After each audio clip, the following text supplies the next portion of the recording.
Séché Environnement est un groupe familial, UTI, qui est basé à Laval, qui est dans les métiers du service à l'environnement. Notre activité, elle était à l'origine France, on a commencé dans l'Ouest, pour arriver à une entreprise qui est maintenant très internationale, puisqu'on est près de 6 000 employés, 2 000 en France et donc 4 000 hors France, avec des gros secteurs qui sont l'Afrique du Sud, récemment avec deux grosses entreprises qu'on a acquis localement, mais également la partie LATAM, donc Amérique du Sud, qui est un des morceaux dans ma partie informatique sur lequel travaille Isatech en particulier.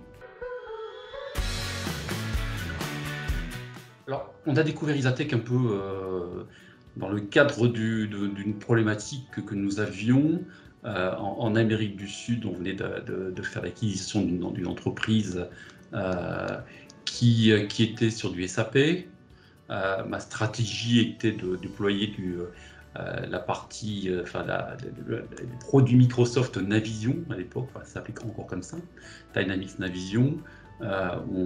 Lorsque j'ai cherché à faire ce projet, finalement, j'ai un peu de mal à trouver un partenaire qui puisse nous accompagner en Amérique du Sud. Et localement, la filiale s'était organisée seule pour mener son projet, en autonomie entre guillemets vis-à-vis du groupe. Sauf que 15 jours avant le démarrage, on s'est rendu compte que ce démarrage serait très compliqué. Et c'est là où j'ai découvert Isatech.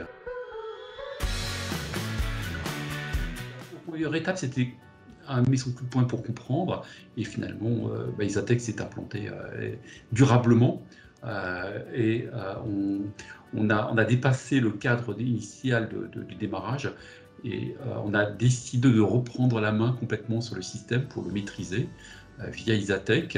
Alors avec un partenaire local pour la localisation, mais tout de même avec Isatech pour pouvoir faire bénéficier de cette solution d'autres filiales que nous étions en train de vouloir accueillir en fait. Donc dès que j'ai découvert Isatech, finalement, ça m'a donné l'envie de construire une roadmap avec Isatech et portée par Isatech. On a fait ce choix de Microsoft, de la partie ERP Microsoft pour la partie internationale, parce que les filiales étaient de taille plus, je dirais, plus raisonnable. Aussi parce que notre ERP France, que nous avions, enfin que nous avons encore à date, n'était pas déployable facilement, n'était pas localisable dans un certain nombre de pays. Donc on n'était pas en mesure de localiser notre ERP France dans ces pays.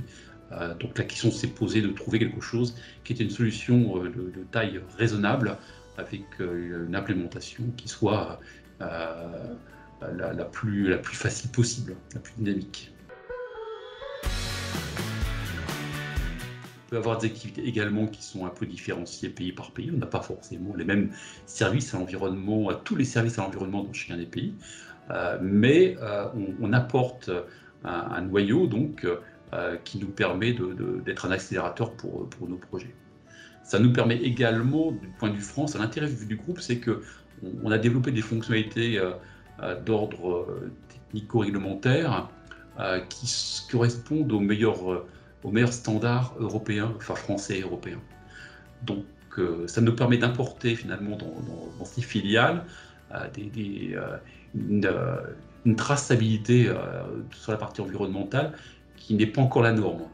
Donc on met en avance finalement la filiale vers quelque chose qui sera une tendance, et ces filiales arriveront à ces normes un jour ou l'autre. Enfin, c'est une question d'années, mais on prend de l'avance finalement et on apporte notre savoir-faire de ce côté. Et grâce à l'IT.